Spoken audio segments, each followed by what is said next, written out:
In this lesson, we will discuss a very important topic, metric tensor. This is a rank 2 tensor and is also called the fundamental tensor. ये rank 2 का tensor है जिसको हम metric tensor कहते हैं and this is fundamental tensor and also this is of fundamental importance. बहुत से next concepts में next जो बहुत से important tensors हैं वो हम metric tensor की form में define करते हैं. अब metric tensor actually क्या है? The main purpose of the metric tensor is to generalize the concept of distance to general curvilinear coordinate frames. ठीक है, हम metric tensor को क्यों डिफाइन कर रहे हैं? क्योंकि हम डिस्टेंस के कॉन्सेप्ट को जनरलाइज करना चाह रहे हैं जनरल कर्वीलिनियर कोऑर्डिनेट फ्रेम में. ठीक है, general curvilinear coordinate frame means कि ऐसा सिस्टम जिसमें हमारे पास कोऑर्डिनेट लाइंस कर्व हैं और ऑब्वियसली स्ट्रेट लाइंस उनका स्पेशल केस हो जाएंगी और जो एक्सेस हैं वो आपस में ज़रूरी नहीं है कि परपेंडिकुलर हो. ठीक है, तो ऑर्थोगोनल कर्वीलिनियर कोऑर्डिनेट सिस्टम एक स्पेशल केस होता है उसका. So we are introducing this metric tensor to generalize the concept of distance to general curvilinear coordinate frames and maintain the invariance of the distance in different coordinate frames. और एक और चीज़ है हमारे पास कि जो डिस्टेंस है दो पॉइंट्स के बिटवीन वो एक स्केलर क्वांटिटी है. ठीक है, और डिस्टेंस दो पॉइंट्स के बिटवीन चेंज नहीं होना चाहिए. हम उन पॉइंट्स को अगर एक सिस्टम में डिफाइन करें और फिर उन्हीं पॉइंट्स को हमने किसी और सिस्टम में ट्रांसफॉर्म किया, ठीक है, अंडर सम कोऑर्डिनेट ट्रांसफॉर्मेशन, तो नए कोऑर्डिनेट सिस्टम में भी उन दोनों पॉइंट्स के बिटवीन जो डिस्टेंस है वो वही आना चाहिए जो पहले सिस्टम में आया. So let's see the explanation. Every point in coordinate system has its own metric tensor. ये हमने कर्वीलिनियर कोऑर्डिनेट सिस्टम में पढ़ा था कि हमारे पास जो बेसिस वेक्टर्स हैं एक्सिस के अलोंग, कोऑर्डिनेट एक्सिस के along, that basis vectors are functions of the curvilinear coordinates. और वो पॉइंट टू पॉइंट जब कोऑर्डिनेट्स चेंज हो रहे हैं तो पॉइंट टू पॉइंट आपके पास बेसिस वेक्टर्स भी चेंज हो रहे हैं और पॉइंट टू पॉइंट आपका मीट्रिक टेंसर भी चेंज होगा. ठीक है, अब ये जस्ट कुछ पॉइंट्स है मीट्रिक टेंसर के बारे में. अभी हम देखेंगे कि मीट्रिक टेंसर है क्या, इस टेंसर के कितने कंपोनेंट्स हैं, किस तरह से आप इसको डिफाइन करते हैं. ठीक है, we do not care about this usually because our Euclidean coordinate system has same metric tensor everywhere. So हम देखेंगे कि यूक्लिडियन स्पेस में मीट्रिक क्या बनती है और जनरलाइज कर्वीलिनियर कोऑर्डिनेट सिस्टम में मीट्रिक का क्या फॉर्मूला है. In advanced physics and mathematics, we have to deal with non-Euclidean spaces. ठीक है, तो इन जनरल तो हमारे पास सारी स्पेसेस फ्लैट नहीं है. आप देखें तो स्फीयर जो है वो कर्व है और अगर इरेगुलर शेप्स आप देखें तो आपको नेचर में बहुत सी इरेगुलर शेप्स नजर आएंगी. So we have so many irregular shapes, non-Euclidean geometries everywhere in the nature. So to discuss the geometries of that spaces, हमें generalized curvilinear coordinate system को यूज करना है. वहां पर किसी भी दो पॉइंट्स के बिटवीन डिस्टेंस फाइंड करने के लिए हमें मीट्रिक टेंसर चाहिए. ठीक है, to understand this first we discuss distance between two points in Euclidean space. ठीक है, so let's start. हमारे पास एक flat space, just consider a rubber sheet. Just to understand, just consider this is a rubber sheet और आपके पास इस sheet के ऊपर ये दो पॉइंट्स हैं. ठीक है, ये जस्ट हमने पॉइंट्स को शो करने के लिए मेश बना दी. ये आपके पास दो पॉइंट्स हैं. लेट्स सपोज P के कोऑर्डिनेट्स आपके पास x1 y1 है क्योंकि कोऑर्डिनेट्स x2 y2 हैं. ठीक है, तो आप जब इनका डिस्टेंस फाइंड करेंगे, डिस्टेंस PQ ds स्क्वायर, तो वो डिस्टेंस फॉर्मूला से आ जाएगा x1 minus x2 whole square plus y1 minus y2 whole square. तो जो x1 माइनस x2 है उसको हम कह रहे हैं कि change in x coordinate dx square plus dy square. ठीक है, so this is basically the distance formula. सो हमने यहाँ ये देखना है कि हम जब इस फ्लैट स्पेस से कर्व्ड स्पेस में जाएंगे तो क्या होगा, डिस्टेंस हम किस तरह से फाइंड करेंगे. ठीक है, if this sheet is stretched in both x and y directions 2 times. ठीक है, हमने यहाँ भी x डायरेक्शन में भी 2 टाइम्स, इसको ये डबल हो जाएगी शीट और y डायरेक्शन में भी. तो सिंपल क्या चेंज आएगा इनके कोऑर्डिनेट्स में. ठीक है, ये P के कोऑर्डिनेट्स पहले x1 y1 थे, ऑर्डर पेयर x1 y1, तो वो 2x1 2y1 हो जाएंगे. यहाँ 2x2 2y2 आ जाएगा. तो आपके पास अगेन जब आप डिस्टेंस फॉर्मूला से डिस्टेंस निकालेंगे तो ds स्क्वायर ये आ जाएगा 2dx square plus 2dy square. Just आपने उस शीट को स्ट्रेच किया है, उसमें कर्व नहीं आया, तो आपके पास जस्ट वो डिस्टेंस जो है वो डबल हो गया. ठीक है, now but if we stretch it in some random direction. ठीक है, अब हम क्या कर रहे हैं, उसको किसी रैंडम डायरेक्शन में किसी भी कोने से, दरमियान से, कहीं से भी, किसी एक डायरेक्शन में या एक दो डायरेक्शन में अगर आप स्ट्रेच करें तो वो तो बड़ी इरेगुलर सी शेप आ जाएगी, आपके पास कर्व आ जाएगा। Then we can not write the distance between two points using distance formula. तो हम डिस्टेंस फार्मूला नहीं यूज कर सकते टू पॉइंट्स के बिटवीन डिस्टेंस फाइंड करने के लिए। जस्ट इमेजिन कि आपके पास वो स्ट्रेच्ड जो शीट है वो इस तरह से आ जाती है, तो वो जो दो पॉइंट्स हैं उनके दरमियान जो डिस्टेंस है वो स्ट्रेट लाइन नहीं रहेगी, वो भी कर्व हो जाएगी। ठीक है, तो इसलिए यहाँ आप डिस्टेंस फार्मूला नहीं यूज कर सकते। And the corresponding coordinate system may not be Euclidean. तो ऑब्वियसली हमारे पास एक कर्व सिस्टम आ गया, कर्विलिनियर कोऑर्डिनेट्स हमें रिक्वायर होंगे। हम हमारे पास अब ज्योमेट्री जो है वो यूक्लिडियन नहीं रही। In this case, the distance will be ds square is equal to g11 dx square plus g12 plus g21 dx dy plus g22 dy square। अच्छा, अब ये डिस्टेंस आ रहा है, we will see in coming slides कि ये किस तरह से आता है। तो डिस्टेंस हमारे पास इस केस में जब curve coordinates curvilinear coordinate system हो जाता है तो हमारे पास डिस्टेंस ये बनता है दो पॉइंट्स के बिटवीन। ठीक है, अब ये जो कोएफिशिएंट्स हैं g11 g12 g21 22, ये बेसिकली कंपोनेंट्स हैं मीट्रिक टेंसर के। Hence, whole stretching information is captured by these coefficients।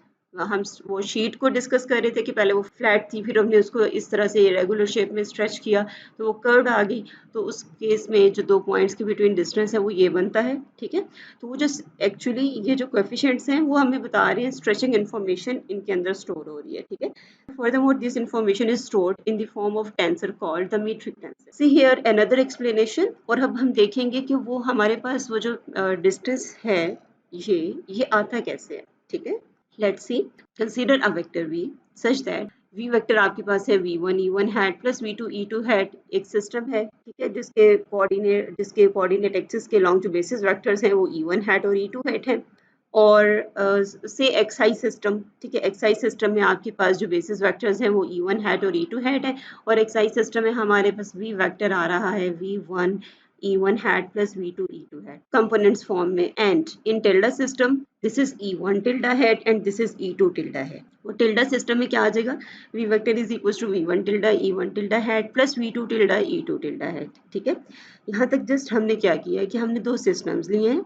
उसी तरह से पहले भी हम लेते थे कि एक्साई सिस्टम है, एक्साई टिल्डा सिस्टम है, हमने v वेक्टर कोई भी ले लिया और उसको एक्साई सिस्टम में भी उसकी कंपोनेंट्स की फॉर्म में लिखा है, that is v1 e1 hat plus v2 e2 hat। And similarly tilde system में वो ये आ जाएगा, उससे कंपोनेंट्स भी चेंज हो जाएंगे और बेसिस वेक्टर्स भी हमारे पास चेंज हो जाएंगे। तो ये आ जाएगा v1 tilde e1 tilde hat plus v2 tilde e2 tilde hat। ठीक है, अब बेसिकली हम यहाँ देखेंगे कि if this point is, so we are basically going to discuss the magnitude of this vector v।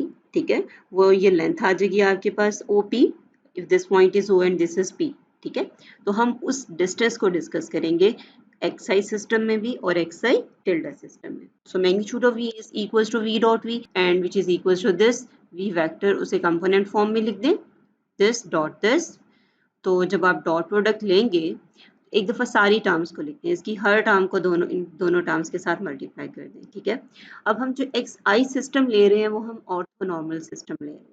ठीक है, ऑर्थोनॉर्मल सिस्टम मीन्स कि उसमें जो बेसिस वेक्टर्स हैं वो आपस में परपेंडिकुलर हैं। सो e1 hat dot e2 hat हमारे पास 0 आ जाएगा।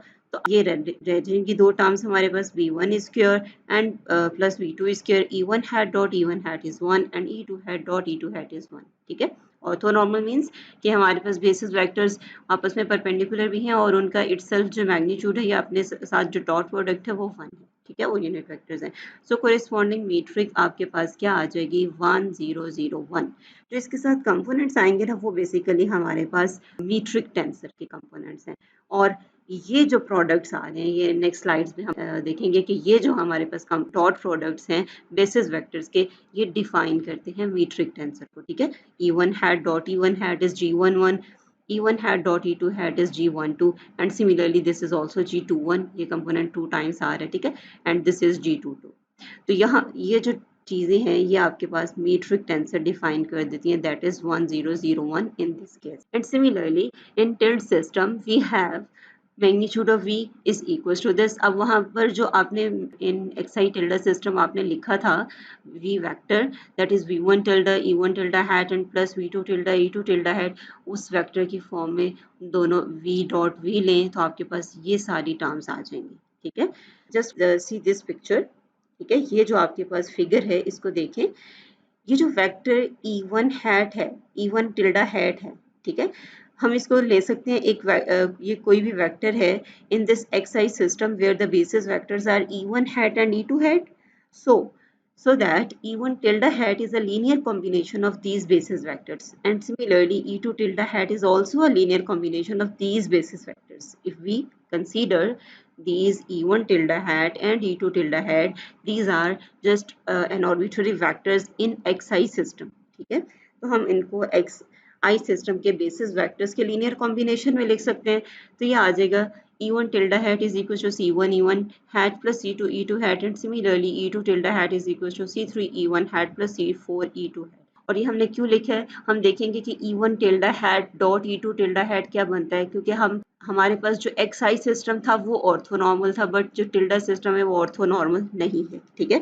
तो हम इन प्रोडक्ट्स को सिंप्लीफाई करने के लिए हमने E1 tilde hat और E2 tilde hat को in terms of E1 hat and E2 hat लिख दिया, ठीक है, उसके बाद ये सारे सिंप्लीफिकेशन करें इन डॉट प्रोडक्ट्स की, E1 tilde hat dot E1 tilde hat, तो ये आपके पास ये प्रोडक्ट्स की जो है सिंप्लीफिकेशंस आ जाएंगी, ये सारे कोएफिशिएंट्स यहाँ रिप्लेस करते हैं। हम ये देखें, जब आप कह रहे हैं कि आपके पास सिस्टम जो है वो ऑर्थोनॉर्मल नहीं है, तो ये सारी टर्म्स नॉन जीरो आएंगी, ठीक है, so this implies in tilde system the metric tensor is this, ये जो आपके पास फर्स्ट टर्म आई है that is E1 hat E1 tilde hat dot E1 tilde hat that is G11, ठीक है, ये टर्म हमारे पास G11 है, ये G12 भी है और G21 भी है। We will see further that Gij जो है वो एक टेंसर ऑफ रैंक 2 है और ये एक सिमेट्रिक टेंसर है, तो ये दोनों कंपोनेंट सेम आएंगे एंड दिस इज G22, ठीक है, ये जो प्रोडक्ट्स हैं यूनिट वेक्टर्स के, ये एक्चुअली डिफाइन कर रहे हैं आपका metric tensor, so this becomes this, so we can define that magnitude of V is equal to this, ठीक है, इस तरह से मैट्रिक्स फॉर्म में भी हम उसको डिफाइन कर सकते हैं, and we have seen that Gij जो कंपोनेंट्स हैं मीट्रिक टेंसर के वो एक्चुअली क्या है, E1 hat dot E1 hat और G11 है, G12 जो है वो E1 hat dot E2 hat है, G21 E2 hat dot E1 hat and G22 is E2 hat dot E2 hat, ठीक है, और अगर ये फ्लैट स्पेस होगी यूक्लिडियन स्पेस जिसमें बेसिस वेक्टर्स ऑर्थोनॉर्मल है, तो आपके पास सिंपली जो है वो एक आइडेंटिटी मैट्रिक्स आ जाएगा, ठीक है, और जब ये हमारे पास जनरल कर्वीलिनियर कोऑर्डिनेट सिस्टम्स हैं तो आपके पास ये आइडेंटिटी मैट्रिक्स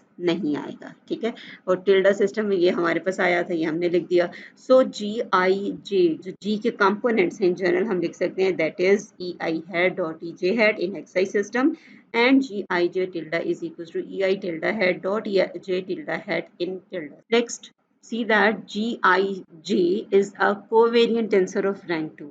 कैसे है ये कोवेरिएंट टेंसर रैंक 2 का, लेट्स सी, ये तो हमने प्रूफ कर दिया that Gij tilde is equals to EI tilde hat dot EJ tilde hat, so यहाँ पर इनके ट्रांसफॉर्मेशन रूल्स रिप्लेस कर दें, जो इस साइड पे ये दोनों बेसिस वेक्टर्स हैं ये हमें पता है, ठीक है, इनके ट्रांसफॉर्मेशन रूल्स रिप्लेस कर दें वो ये आ जाएंगे, और इनको जब आप कंबाइन करेंगे तो ये आ जाएगा, दिस टर्म इज GKL, और हमारे पास ये जो ट्रांसफॉर्मेशन लॉ बनता है ये कोवेरिएंट टेंसर ऑफ रैंक 2 के लिए बनता है, so we say that Gij is a covariant tensor of rank 2।